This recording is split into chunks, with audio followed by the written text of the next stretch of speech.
Hello and welcome. This is Kevin, also known as AWOL, and today we are making this pattern 85038 over on friendshipbracelets.net. A little bit different than the pattern really shows. Also, just in case you're interested in the kumi Mandy put together, it is pattern number 1213, also on friendshipbracelets.net.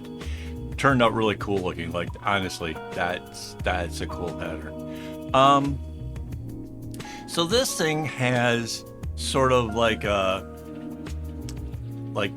the bones on a fish, like a fishbone, I guess, kind of pattern. The black kind of comes out, and then you have three colors. There's a dark blue, a medium blue, and then a light blue, kind of coming out in a fade.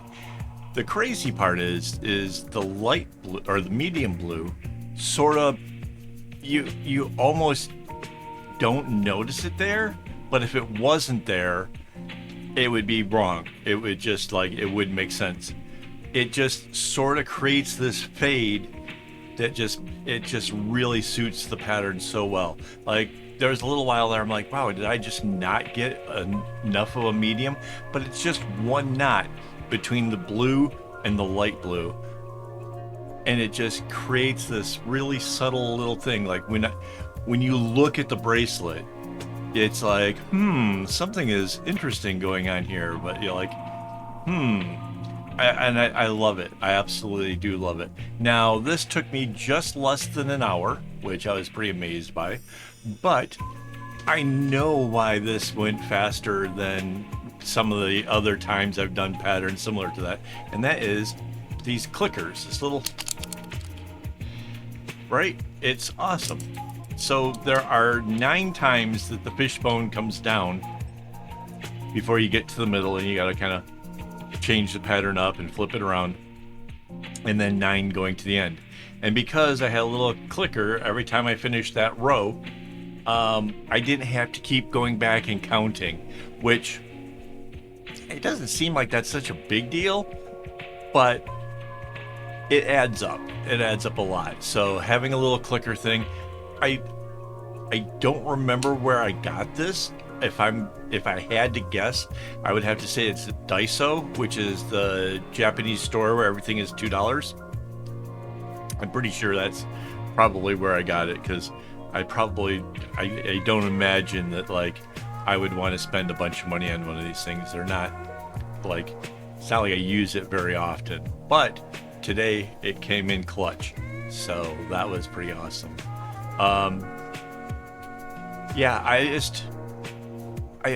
a long time ago, don't know when, put down a note into the Microsoft To Do thing, but never assigned a date, never did anything with it. It was just one of these things I'd stuck in there as an idea, and I said I wanted this pattern number, but maybe kind of flip it around different. And that was all the only notes I'd given myself. And so I looked up the pattern today and was like, I think I know what I wanted to do. That's pretty funny. And I know that this has probably been in there for a long time, because there was a long period where I wasn't even using that to-do system. I just recently kind of picked it back up again to try it out and see if I could maybe make things, a little bit easier on me when it came to the videos. And so I was trying to cross out some of the things I had listed to do. And then I came across that and I was just like, okay, this isn't exactly the size and scale that I've been wanting to do. I've been doing the thinner bracelets, but because this is 12 string, you can't really get a nice kumi loop on it unless you double your floss. And so I did that. Now, I think what I want to do next is to try this pattern, but make it a little bit wider and a little bit more, instead of just 3 colors, maybe use 4, and see how that kind of plays out. So I can create even more of a fade in the way it comes out on the edges there. So that's what I'm thinking about doing next. Just one of those cases where want to just try something my own, make it a little bit different. Also, there's an interesting thing. You'll notice the way I was kind of the top half of this, the way that it comes together, I would do the color part and then just bring out the black row. Once I flip it to the other side, it really changes and goes a different way. Like the whole how I create the rows and how I build it is so incredibly different. But I went with what kind of felt like the right way of doing this. So maybe kind of go check out how I did it. I'm not saying that my way is the only way. Like obviously you got to kind of find how you feel comfortable with it.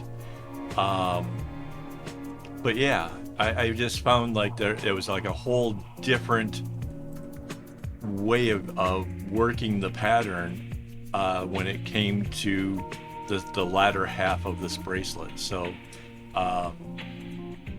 yeah, I totally I don't care for the other artists or people who do the tutorials that make it sound like there's only one way to ever do anything, because that's not true. You have to do what kind of feels comfortable to you. I've seen people who do a diagonal row, no matter what the knot is, no matter what the direction is, do a diagonal row all the way across for every pattern. For one, it's going to be a whole lot slower than segment knotting. But if that's all you can do and you're comfortable with it and you don't mind the fact that it's taking you a long time and you manage to somehow get the work to come out nice and straight and whatever, then you do you. You know, I would definitely like tell somebody that, like, that's not the most effective manner of doing it, but I'd be more interested in seeing people enjoy the art, creating fun stuff and being proud of their work, than to discourage you from not doing it at all. So there you go. So yeah, about an hour.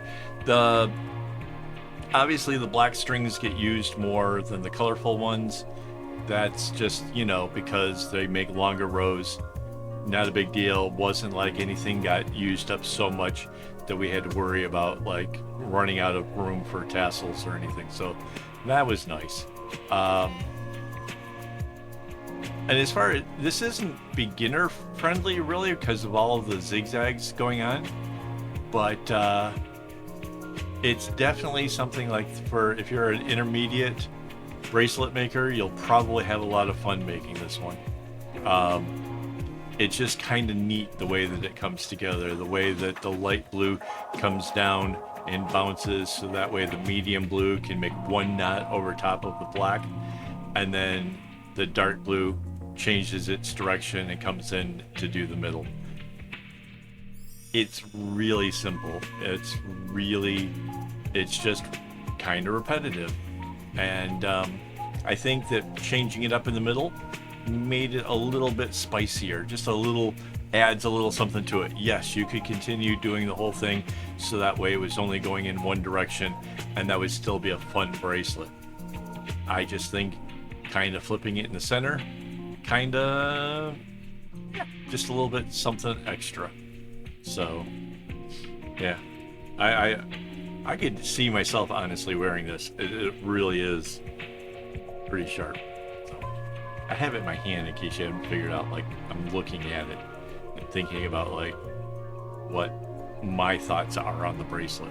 So, oh shoot, I didn't think. Hang on.